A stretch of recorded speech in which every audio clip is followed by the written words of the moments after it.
দর্শক, এবারে আইনি পরামর্শ।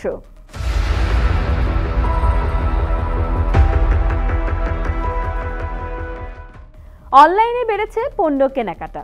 অনেকেই পণ্য ক্রয় করে প্রতারিত হচ্ছেন। এই প্রতারণার শিকার ব্যক্তির আইনি প্রতিকার নিয়ে আমাদের এবারের পর্বে পরামর্শ দিচ্ছেন সুপ্রিম কোর্টের আইনজীবী মোহাম্মদ জুয়েল আজাদ।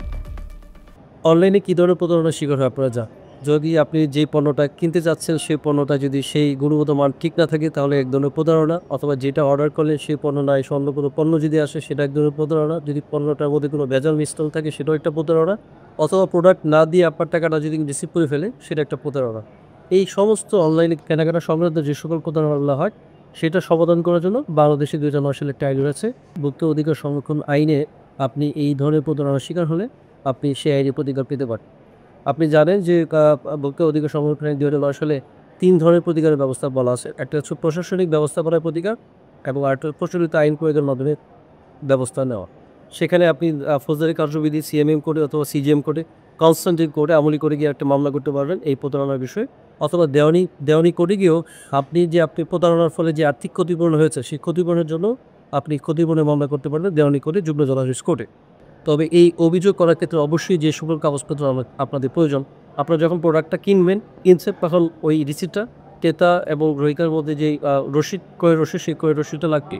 বিক্রেতা কোন স্থান থেকে বিক্রি করছে সেই স্থানটা লাগবে, এবং বিক্রেতার যদি পুরো ডোমেইন থাকে, যে বিক্রেতার যে ডোমেইনগুলো থাকে, ফেসবুক যে আইডিগুলো থাকে সেই আইডি অবশ্যই সেটা অভিযোগের সাথে স্ক্রিনশট করে সেটা সংশ্লিষ্ট কাগজপত্র দিয়ে দাখিল করবেন, এবং সাথে দুজন সাক্ষীকেও ওই মামলায় দরখাস্ত আবেদনে সংযুক্ত করবেন, যাতে করে আপনার বিচারটা নিরপেক্ষভাবে বিচার বিশ্লেষণের মাধ্যমে সংশ্লিষ্ট কর্তৃপক্ষ আদেশ নিতে পারে। এই আইনগত প্রতিকারটা 2009 সাল থেকে প্র্যাকটিস হয়ে আসছে। তবে রিসেন্টলি আপনারা জানেন যে ই কমার্সের একটা গাইডলাইন হয়েছে 2021 সালে, ন্যাশনাল ডিজিটাল কমার্স পলিসি 2018 সালে একটা পলিসি হয়েছে। এই পলিসিতে কিছু ক্রেতা বিক্রেতার মধ্যে কিছু সময়সীমা নির্ধারণ করে দিয়েছে, এবং তাদের এথিক্স অ্যান্ড এটিকেট দায়িত্বর কথা বলা আছে।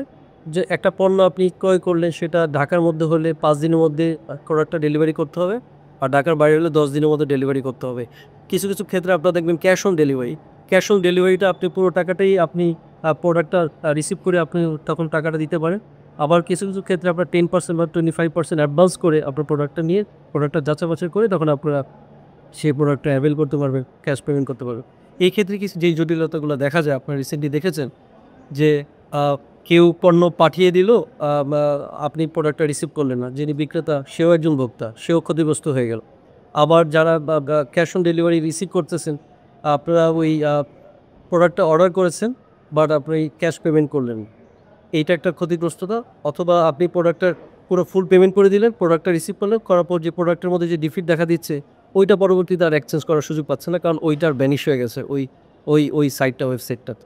সুতরাং এই জায়গাগুলোতে আপনার যখন কেনাকাটা করবেন তার ডিটেলস, মোবাইল নাম্বার, তাদের তথ্য উপাত্ত, ক্রয় বিক্রয়ের রসিদগুলো আপনাদের মোবাইলে সংরক্ষণ করে রাখবেন।